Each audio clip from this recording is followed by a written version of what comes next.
ശബരിമലയിൽ മണ്ഡല മകരവിളക്ക് തീർത്ഥാടനത്തിന് നാളെ സമാപനമാകും. ഇന്ന് രാത്രി വരെ മാത്രമേ തീർത്ഥാടകർക്ക് ദർശനം അനുവദിക്കൂ. വൈകിട്ട് 6 മണിക്ക് ശേഷം പമ്പയിൽ നിന്ന് തീർത്ഥാടകരെ കയറ്റിവിടില്ല.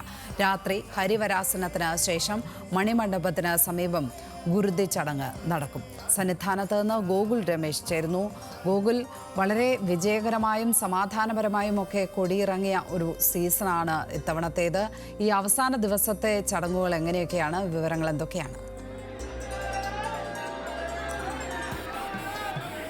ലക്ഷ്മി സൂചിപ്പിച്ചതുപോലെ തന്നെ ഏറെ ശാന്തമായിട്ട് പരാതിരഹിത പരിഭവരഹിത ഒരു തീർത്ഥാടന കാലത്തിലാണ് സമാപനമാകാനായിട്ട് പോകുന്നത്.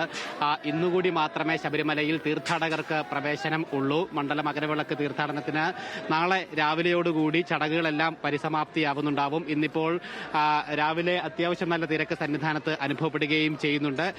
ഇന്ന് വൈകിട്ട് 6 മണി വരെ മാത്രമേ തീർത്ഥാടകരെ പമ്പയിൽ നിന്നും സന്നിധാനത്തേക്ക് കയറ്റിവിടുകയുള്ളൂ. ഇന്ന് 9:50 ഹരിവരാസനം പാടി നടയടയ്ക്കുന്നതോടുകൂടി തീർത്ഥാടകർക്ക് ഈ തീർത്ഥാടന കാലത്തിലുള്ള പ്രവേശനം അവസാനിക്കും. അതിനുശേഷം ഹരിവരാസനത്തിന് ശേഷം മാളികപ്പുറത്ത് മണിമണ്ഡപത്തിന് സമീപം ശുദ്ധിക്രിയകളുടെ ഭാഗമായിട്ടുള്ള ഗുരുതി ചടങ്ങ് നടക്കും. ഈ ചടങ്ങിൽ പങ്കെടുക്കാൻ തീർത്ഥാടകർക്ക് അനുവാദം ഉണ്ട്. ഒപ്പം അതിനുശേഷം നാളെ പുലർച്ചയോടുകൂടി ചടങ്ങുകൾക്കൊക്കെ പരിസമാപ്തിയാവും. നാളെ രാവിലെ പന്തളം രാജപ്രതിനിധിക്ക് മാത്രമാണ് ശബരിമല അയ്യപ്പനെ ദർശിക്കാനായിട്ട് അനുമതിയുള്ളത്. അത് ആചാരപ്രകാരമുള്ള ഒരു ചടങ്ങാണ്. അതായത് അയ്യപ്പന്റെ പിതൃസ്ഥാനത്താണ് പന്തളം രാജാവ്. അച്ഛനും മകനും മാത്രം ദർശനം എന്നുള്ള ഒരു ചടങ്ങിന്റെ ഭാഗമായിട്ടാണ് നാളെ രാവിലെ അത്തരത്തിലുള്ള ചടങ്ങുള്ളത്.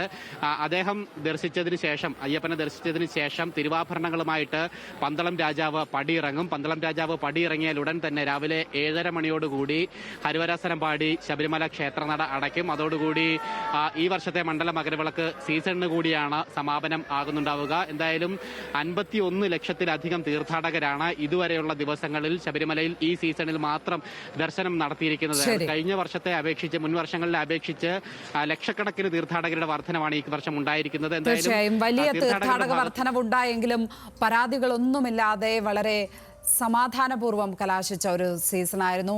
ഒരു തരത്തിലുള്ള പരാതികളും അവിടെ നിന്നും ഉയർന്നു കേട്ടില്ല എന്നുള്ളത് ഈ ഘട്ടത്തിൽ എടുത്തു പറയേണ്ടിയിരിക്കുന്നു. ഗോകുൽ രമേശാണ് സന്നിധാനത്ത് നിന്നും വിശദാംശങ്ങളുമായി ചേർന്നത്.